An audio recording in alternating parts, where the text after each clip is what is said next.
Magandang araw mga kaibigan. Bigyan natin ng reaction opinion itong Facebook reel posted by Pilipinas May Balita. Interview kay Congressman Libeste tungkol sa plano niya sa 2020 election. Tatakbo pa ba bilang kongresista? Nako, nakakalungkot po dahil ayaw niya nang tatakbo bilang isang kongresista. Bakit? Alamin natin. Ikaw ba tatakbo ulit? Oh, definitely, but not in Congress. Not in Congress, sana. Pag-iisipan ko pa, pero ang ayaw ko kasi sa Congress. Kailangan mo nga makisama sa mga kasamahan ko. So, sinasabi ko din to para pagpasensyahan na rin ng mga kasamahan ko ang mga ginagawa ko kasi hindi naman na ako magtatagal kasama nila. Kaya pala matapang ka. Opo, kasi Pa-exit ka na rin. opo, kasama ko yung mga third termers kaya na pa-exit na. Kaya sabihin na lang natin lahat ng mga gusto natin sabihin habang nandito pa tayo. So wala kang takot talaga na makulong. Okay. Hindi nga ako makukulong kasi bago ako makulong, yung ilalabas ko, baka yung gusto magpakulong sa akin, pa ang makukulong. Ikaw ba tatakbo ulit? Isa pa. Oh, definitely, but not in Congress. Not in Congress, sana. Pag-iisipan ko pa, pero ang ayaw ko kasi sa Congress. Kailangan mo nga makisama sa mga kasamahan ko. So, sinasabi ko din to para pagpasensyahan na rin ng mga kasamahan ko ang mga ginagawa ko kasi hindi naman na ako magtatagal kasama nila. Kaya pala matapang ka.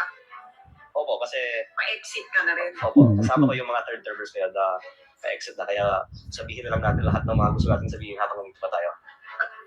So wala kang takot talaga na makulong. Okay. Hindi nga ako makukulong kasi bago ako makulong, yung ilalabas ko, baka yung gusto magpakulong sa akin, pa ang makukulong. Ikaw ba tatakbo ulit? Ay, nako. So, sayang naman. Kailangan natin ng isang katulad ni Congressman Libeste sa Kongreso sana. Kailang ayaw niya na eh. Hindi naman niya dinitalye kung bakit niya ayaw. Alam na natin. Yung kalakaran sa Kongreso, kitang-kita naman.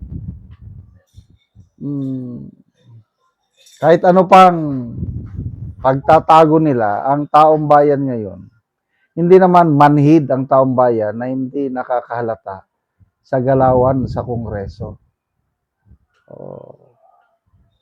Sila pa yung may apog tapang na magsigaw ng accountability, balik ang pera. Si BP Sara lang ang kanilang tinatarget palagi. So,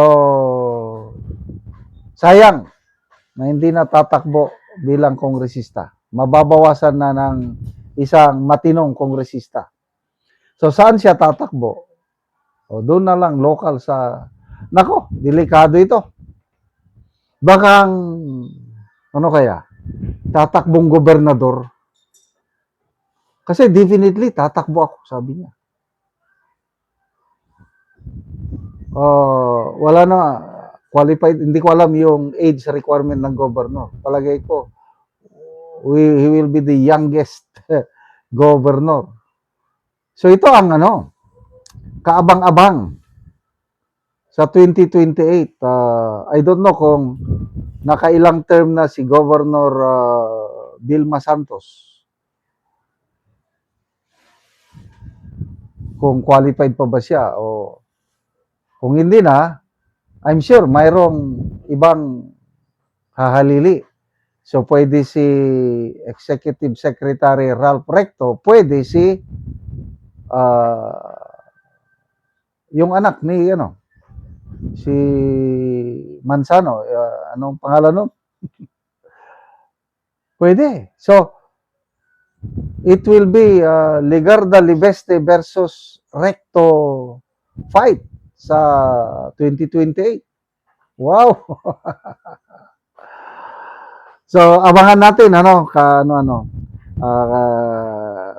going back sa Kongreso naman, itong si Congressman ex-congressman Kiko Barsaga, nag-react na yung pwede na daw siyang tumakbo ulit na congressman sa Dasmariñas City.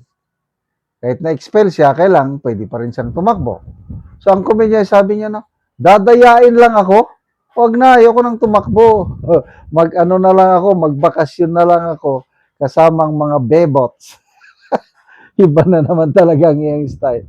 But, sino kaya ang patatakbuhin ng mga Barsaga sa Dasmariñas?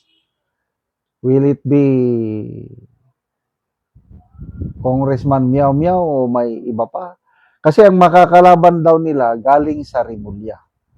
So it will be a battle between Rimulya and Barsaga sa Dasmariñas. At sa mga comments na nababasa ko, wala daw kapanapanalo ang mga Rimulya sa Dasmariñas.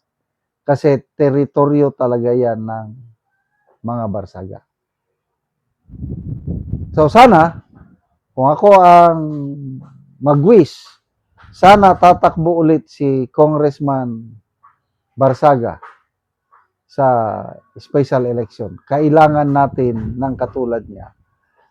Sana magbago pa ang isip ni Congressman Leandro at tatakbo ulit bilang kongresista.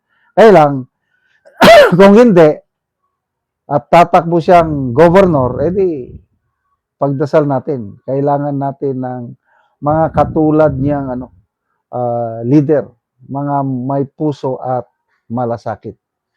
Salamat mga kaibigan sa inyong pagsubaybay sa channel nito. Nakakatulong kayo ng malaki sa tribong Talanding ng Bukidnon dahil ang sweldo natin sa channel na ito is pantulong po sa tribo. Namimigay tayo ng libreng yero at pako para makapagpatayo sila ng mas maayos na tirahan. Panoorin nyo ang video na ito. Na anak ko dire sa balay ni Nanay Rosita Sabinoy nga taga Barangay Tikalaan, Purok 3, San Alahay, Talakag, Bukidnon. So muna ni ang itsura sa iyang atop nga dagko na gid kayo og buslot o gibutangan lang gani og planggana. So kini si nanay usa ni siya ka balo. So makita gid nato nga dagko na buslot sa iyang atop. So amo na siyang natabangan og gero nga iyang ipuli sa iyang atop karon.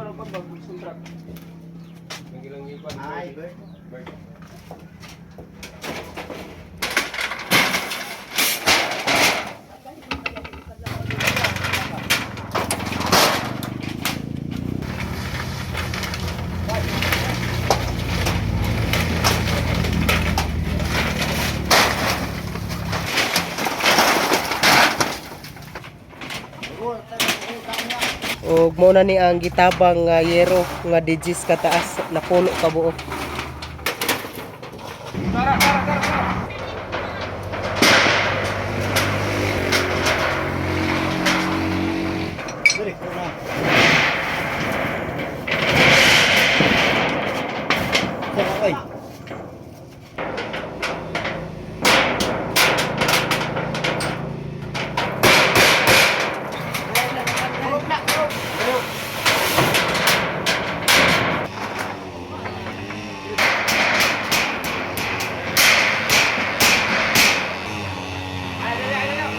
Karon naman na gyud sa pag-atop ang ginatabang nga yero, so makita gid nato nga napulihan na gyud ang atop ni nanay nga busluton na, so karon maayo na gyud. Salamat sa nagtabang sa sin nga napulihan na kay sulod sa 30 ka tuig. 30 na to ka tuig na imong atop, 30 na.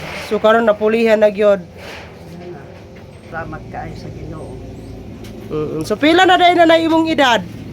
Kuan 80. 80 ka na. Oo, so napakay bana karon nanay. Wala na. Balo ka na. Pito na ka bulan. Oh, so kinsay kauban ra nimo nanay diri sa imong balay? Akong anak nga si Lito. Ay, so tanan na nakapamilya imong anak. Oh. Oh, so diri lang ka karon nga kuan, so Undra sa ako ang akong anak. nag-ipon ra sa imo ang imong anak. Kay wala na kay bana. Unta nga magpadaan kini nga tabang kay dako na kini sa ako. Dako na nanay nga tabang para sa imo ha. Oh. Oh, so salamat kayo nanay. Salamat.